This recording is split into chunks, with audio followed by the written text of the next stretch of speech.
can hear, it's 10 o'clock on a Friday morning, coming to you live from the campus of Dixie State University. This is Talking Point Live. I'm Eric Young with my co-host, Jennifer Kohler.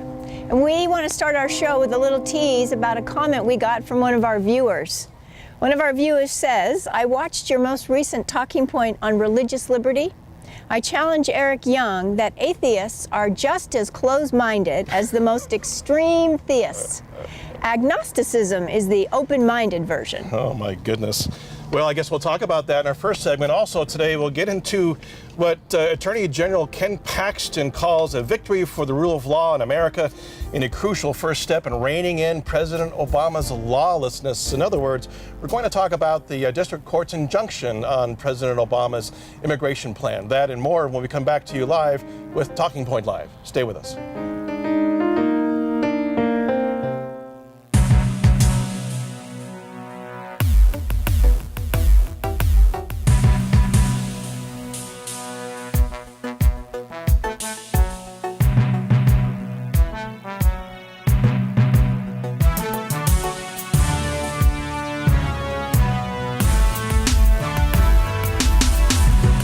I am a winner. I am Dixie.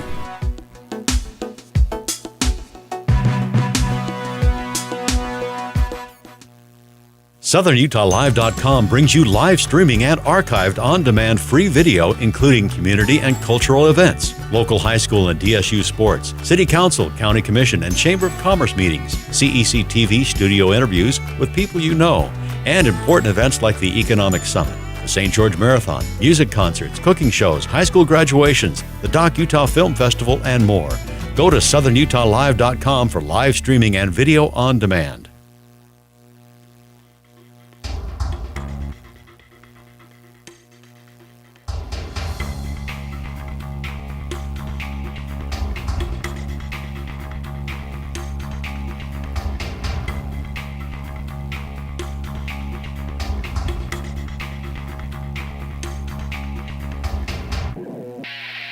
I'm a winner. I'm Dixie.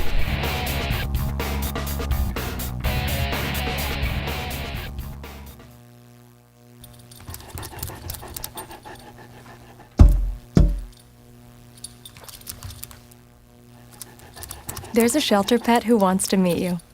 Meet one today. Visit theshelterpetproject.org. Adopt. People think I'm trash, but they're wrong. Today I'm just an aluminum can, but one day I could be a stadium.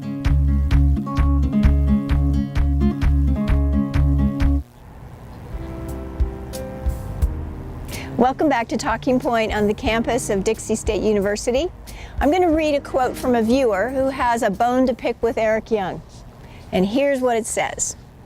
I watched your most recent Talking Point on religious liberty. I challenge Eric Young that atheists are just as closed-minded as the most extreme theists. Agnosticism is the open-minded version. What is the basis of atheist certainty? What is the definition of God? Does it necessarily have to be religious? Oh, you sure you want to go there with this? Well, I just was so excited to get a comment from a viewer. Yeah, me too. The fact that we even have a viewer, it's pretty exciting. And thank you, Ned, for the comment. I appreciate that feedback. Yeah, Ned Cordery, one of our viewers. So what do you have to say to Ned? Well, Ned, the short version to this is, Ned, you're right. Obviously, agnosticism is more of an open-minded view here, but let me go through and talk about labels here for just a minute, especially in terms of being an atheist or an agnostic or what that really means.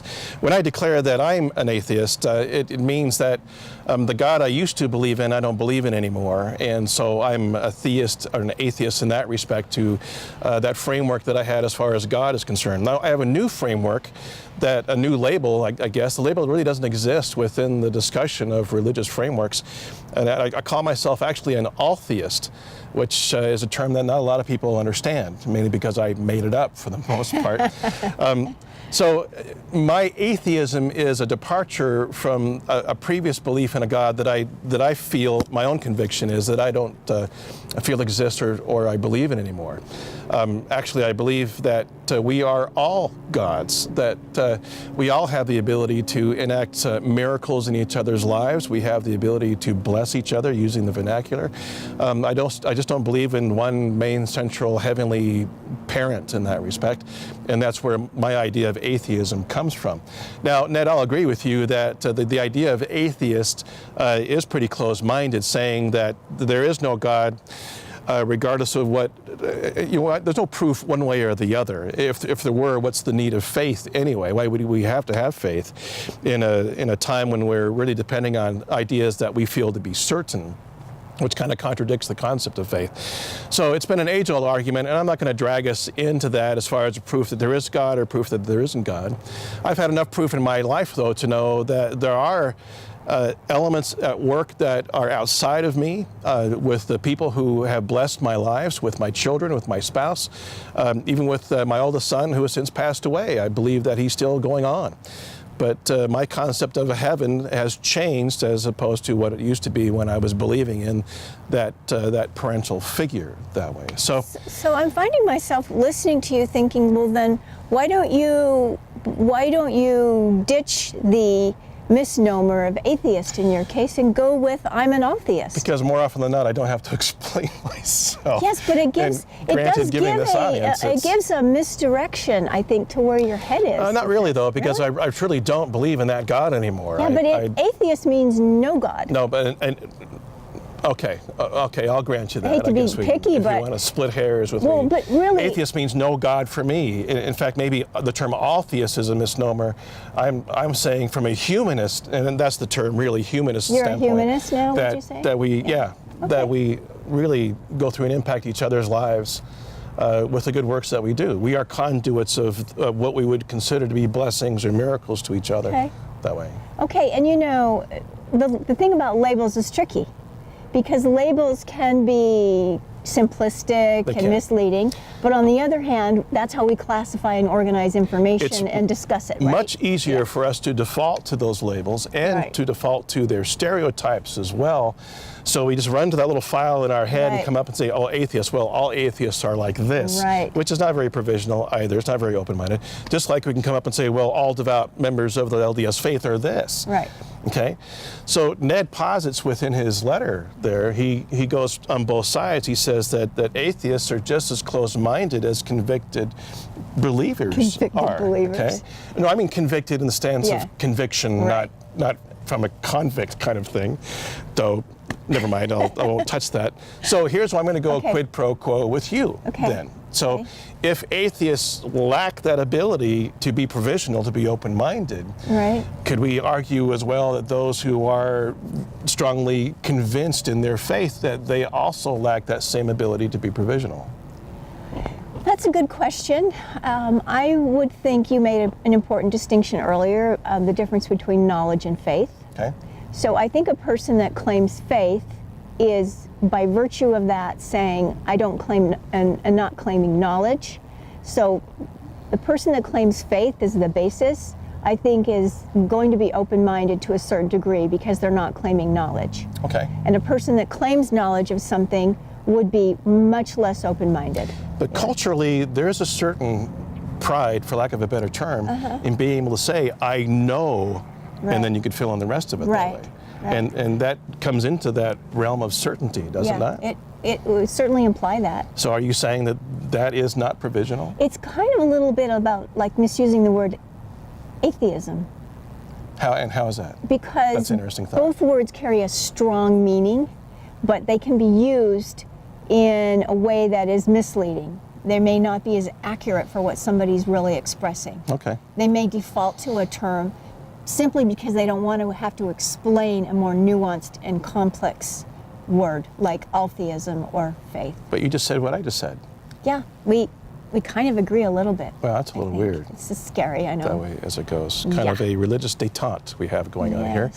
Yes. So does that answer your question? Are you satisfied with that? We're going to get hopefully more mail We'll as see a if result Ned of gives this. us any feedback on that, okay? We'll see how Or that anybody goes. else does. Let's see, do I have anything else to say about that? I want to discuss at some point this idea of certainty. Okay. And why we feel so compelled to have to know as opposed to Because life is dangerous. having faith. Right. Life is we want dangerous. it to be predictable. Yes. We want to know if certain patterns exist. Right. To predict and to be safer. Yeah. It's about safety. So would the inverse of that be more about vulnerability? Yeah, life's dangerous, and the less vulnerable you are, the safer you are. So is it vulnerable to have faith? Yes. Okay.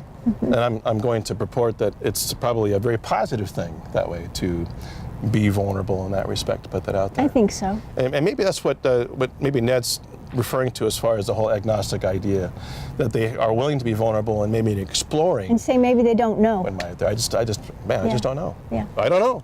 Yeah. Who knows?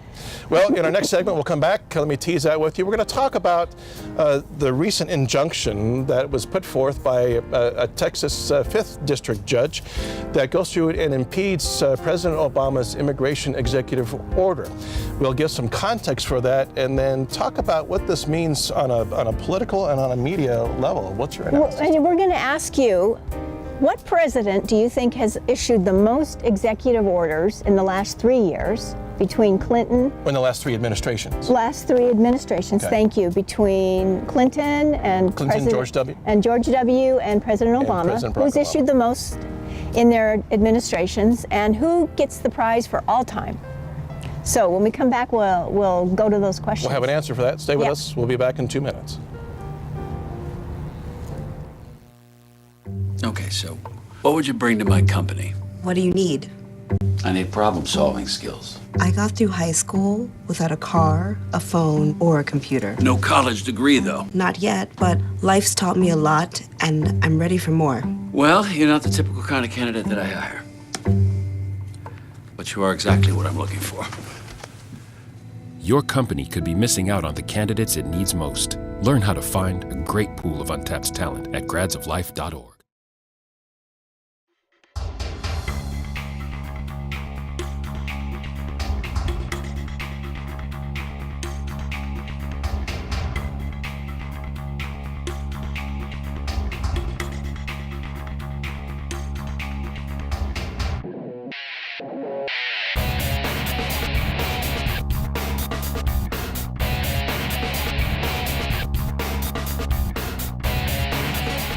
I'm a winner.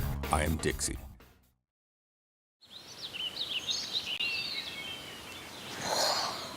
Oh, look, a redhead. Staring contest.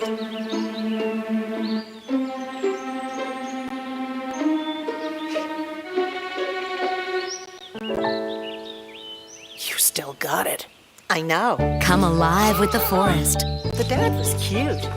You were looking right at us. Visit discovertheforest.org to find a forest near you.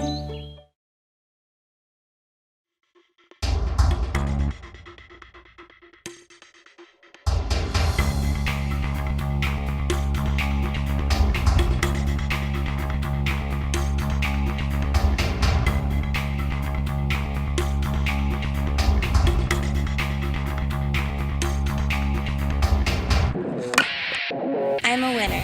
I am Dixie.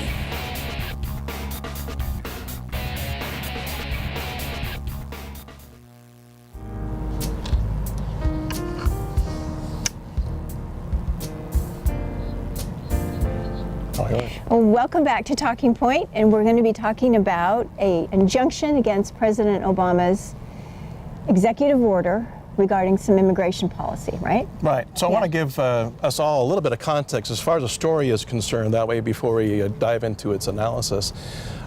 Basically, this starts off with an executive order that the president introduced to the nation in a speech that was delivered on the 20th of November. Now, understanding that an executive order is a pretense taken by the executive office, by the President of the United States, that would, in a sense, overrule a congressional action that might be called into question. And here we're talking about the idea of immigration. And the reason why this order came about is because there's been an attempt at least 20 different times on the part of the administration to enact some kind of legislation in regards to the immigration issues that exist within this country. And every single time, those suggestions have been ignored. I want to interject that that's one interpretation of his motive. Sure, okay, all right, interject. Another interpretation of his motive is that he's trying to extend his reach and power, and it's an example of presidential overreach. People are saying it's unconstitutional and so on and so forth, but there is a precedent to this that for the last 50 years, every administration has done the very same thing that President Obama is doing. So it gets into a debate whether or not he's legally able to do this, which seems to be the same old hyperbole that the Republicans have a tendency to throw up on just about anything that he tries to do. There was a bipartisan legislation that was put to the floor of the Senate. It never made it, though, through Congress. And we know because there's an agenda that's there, and that is to make the rest of his administration more of a lame duck type of administration than anything else. And that's definitely one interpretation of the agenda. And I think it was passed by the Senate, but not passed by the House. Passed by, that's what I'm getting into. Yeah. So let me put a little bit of context to what it is that we're talking about.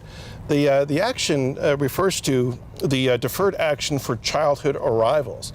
And this is on the heels when our borders were really inundated by 10 to 15,000 children trying to come into the country at a time we were surprised by this. It was on the heels of some unrest happening in Central America, and we didn't quite know what to do with this. And as a result, it really called for some level of action. Lots of people are calling for more Border Patrol, more money funded to the Department of Homeland Security to go through and thwart this from happening. Well, Obama came out with the plan. The main part of the plan was twofold, basically.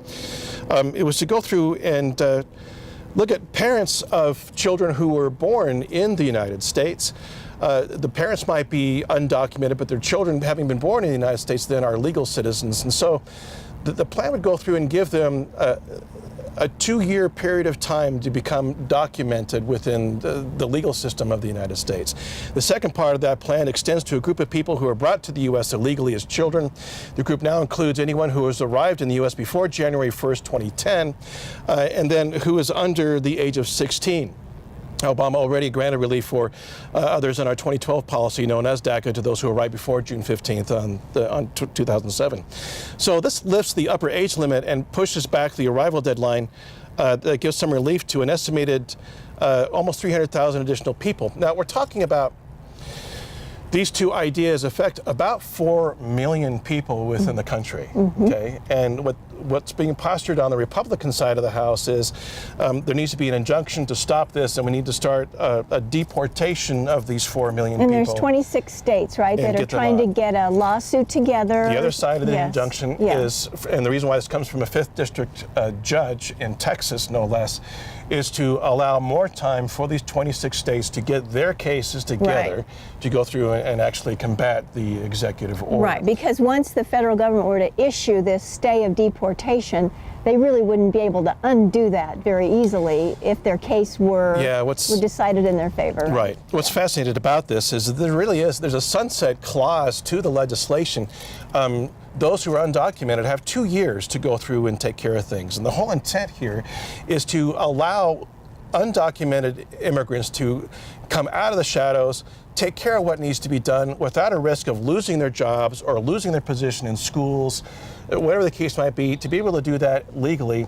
And then those who haven't done that within that 2-year period of time then fall under the current immigration laws that are out there. Now, many are calling this amnesty. And President Obama is saying, no, it's not amnesty. What we currently have going on with our immigration system is amnesty because nothing's being done. And we have a lot of people who are going through and abusing the system.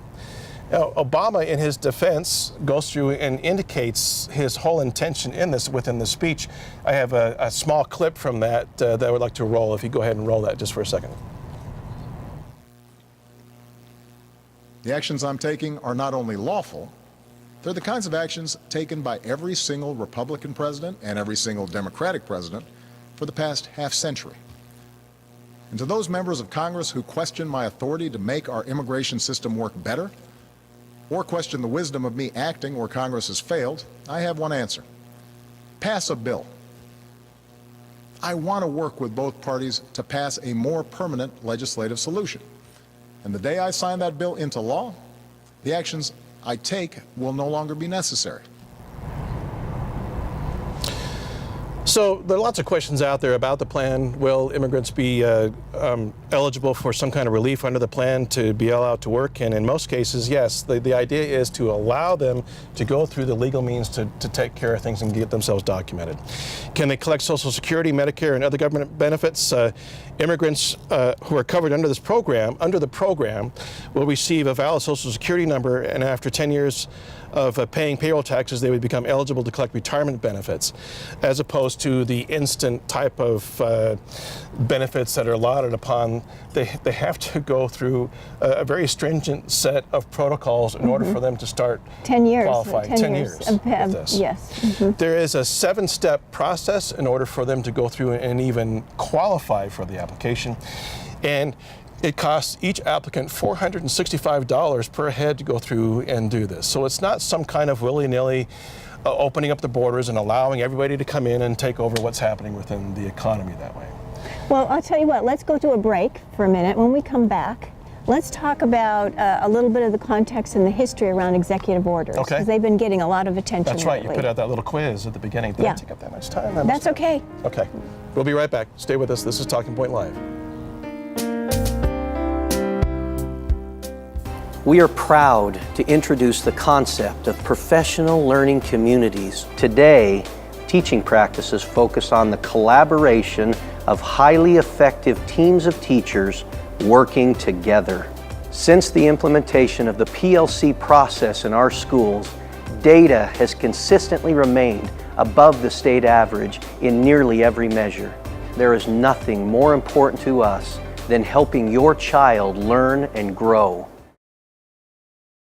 When I was in foster care, I never knew when I would have to move, so I always had my suitcase ready to go. Then one day, I was adopted. My new parents opened their hearts and home to me. My parents cook my favorite breakfast for me every morning. My parents take me on trips I never thought I would go on. They gave me a home and an even better reason to use that suitcase. My parents aren't perfect, but they're perfect for me.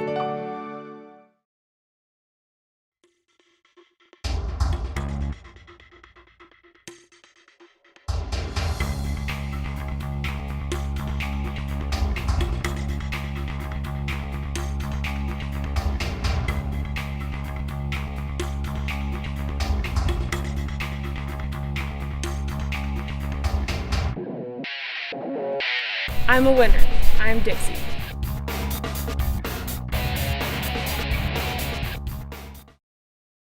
Okay, so what would you bring to my company? What do you need?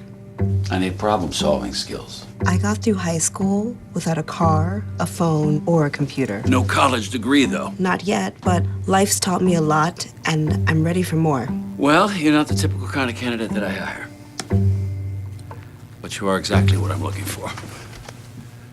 Your company could be missing out on the candidates it needs most. Learn how to find a great pool of untapped talent at gradsoflife.org.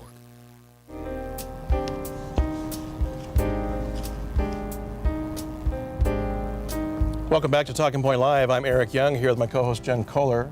I've rambled long enough about context on this whole injunction having to do with President Obama's Immigration Act. What's the answer to the quiz here? Well, okay, so the quiz is, out of the last 3 administrations, who's given the most executive orders? And who has given the most executive orders from the Clinton administration, George W. Bush, or Barack Obama? Right. And so we may have a graphic. I'm not sure if we have it, but if we do, bring that up. If not, I will tell you the answer.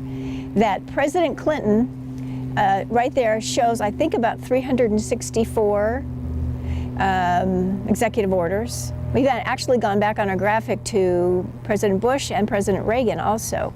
And then George W. Bush, 291, and Obama. Now, 167 has actually been updated. If you go to the University of Santa Barbara, they have a site there called the American Presidency. They update the executive orders monthly, right, okay, after the 20th of the month. So the current number is 200 for President Obama. So he's not the big slacker that he looks like, because he is going to be catching up and passing the previous presidents. Right. So he's not a slacker. He's but not the a slacker criticism is that when it comes he has to no right to make executive orders. Well, when in fact we have a historical precedence. We do, and that actually, FDR was in president for 12 years, so he had longer to do this. He did, a little but longer. his number is over 3,000. 3,000. Yeah. So and there it's- was a world war involved in that. There time was. As well. But one thing I wanted to touch on is when I started hearing in the news this executive order, this presidential overreach,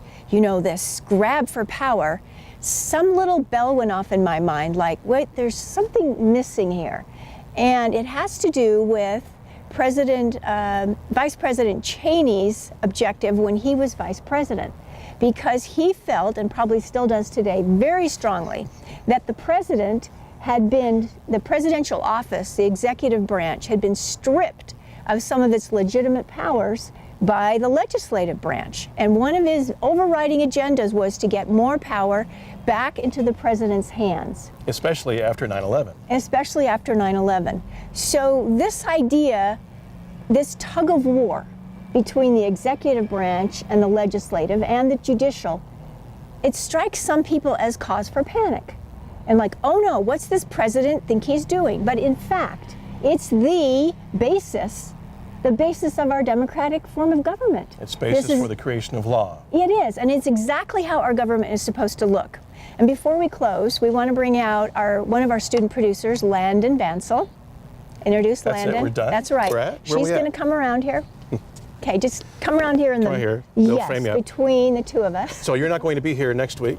I'm going to be gone for a couple of weeks, and so we're going to pick on Landon.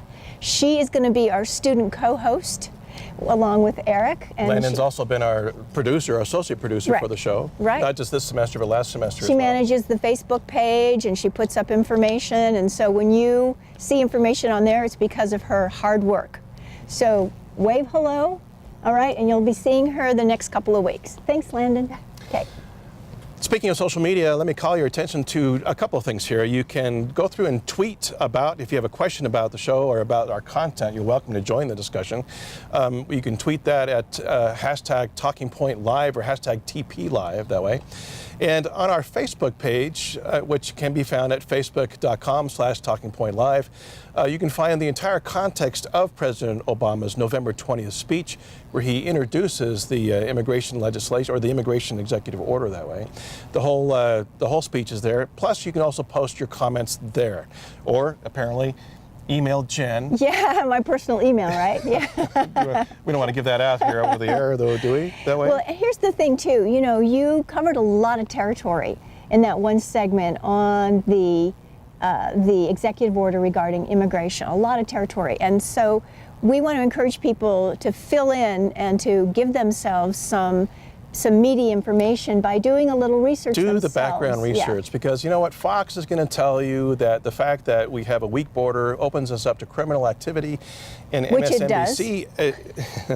It does. But not everybody coming into the country who's undocumented is a criminal. They're not. In fact, I had students here involved in a program, one in particular, Arleth, who was an amazing young woman, and she excelled well with her own Spanish-speaking show here from the campus of Dixie State, and she was undocumented, and as a result of that, had to pay a price, and as far as tuition and consideration for other things was concerned, it was ridiculous. We need to get away from the stereotype that everybody here who is an undocumented individual is some type of criminal. Now, the left side will go through and say, this is going to go through and destroy families. It's going to go through and rip children from their parents as These the parents these are deported. deportation Right. proceedings, Yeah. right? And that's true. And that's true as well. There's truth on both sides of this. But I guess what we're challenging you to do is to go through and find your own middle ground to get away from perhaps the agenda setting, the framing of this type of information. And This find out for hysteria yourself. over executive orders, The for heaven's hysteria sakes? is Yeah. a good way to put it, because Yeah. it's crazy. It's nothing less than craziness. That's agenda setting. Originally we were going to be talking about the idea that we might be declaring war.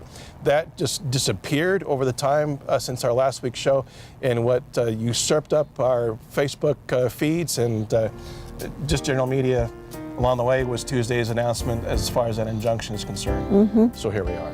Thanks for joining us here on Talking Point Live, coming to you live from the campus of Dixie State University. Our great thanks to the Community Education Channel and Southern Utah Live for their support for the program. We'll see you next week.